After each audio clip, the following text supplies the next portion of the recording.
Hello. Hmm. This is the first time that I'm getting in touch with you all to clarify something, and I think this will be the first time that I'll be thinking twice before I speak my heart, because I'm anxious that my words might be misinterpreted. So forgive me if I take a while longer than usual to communicate my thoughts. Mm. And I'd like to do this in English. In a recent interview, I was asked if I was a supporter of the left or the right wing, and I clearly stated that I believe I'm neutral, and we need to be good human beings first before we identify ourselves with our beliefs, and that the oppressed need to be protected at any cost. So further into the interview, I went on to elaborate on how I look at things, and I had quoted two references which had a huge impact on me, and which left me traumatized for days.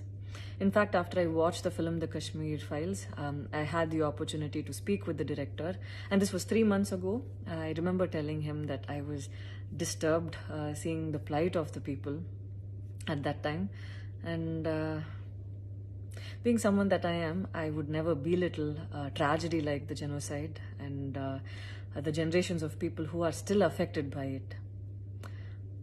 Having said that, I can never come to terms with the mob lynching incident that had taken place during our COVID times, because I remember seeing that video and being shaken for days. I believe that violence in any form is wrong, and violence in the name of any religion is a huge sin. So this is all that I this is all that I intended to say, and that's all. But it was very disturbing to see that many people online justified the mob lynching incident, and I don't think any of us have the right to take another person's life. Being a medical graduate, I believe that all lives are equal and all lives are important. And I hope a day doesn't come when a child is born and he or she is scared of his or her identity. And I pray that we're not heading towards that, at least. 14 years of my life, my school life, I remember every day going to school and chanting, "All Indians are my brothers and sisters. I love my country and I'm proud of its rich and varied heritage." So maybe it went so deep into my head. And we as children would never differentiated each other based on culture or caste or religion. So so anytime I speak, it comes from a very neutral ground, and I was very surprised to see that whatever I had spoken was taken in a completely different way.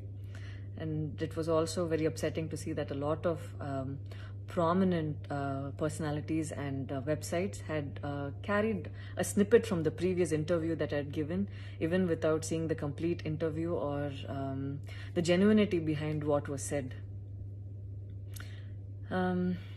I would like to take this opportunity to thank the people who stood by me the last few days, because I remember feeling so alone and conflicted, wondering what I did wrong, and it was heartwarming to see that a lot of people raised their voice in support of me, and I felt like they knew me for who I am. So thank you so much for making me feel like I wasn't alone.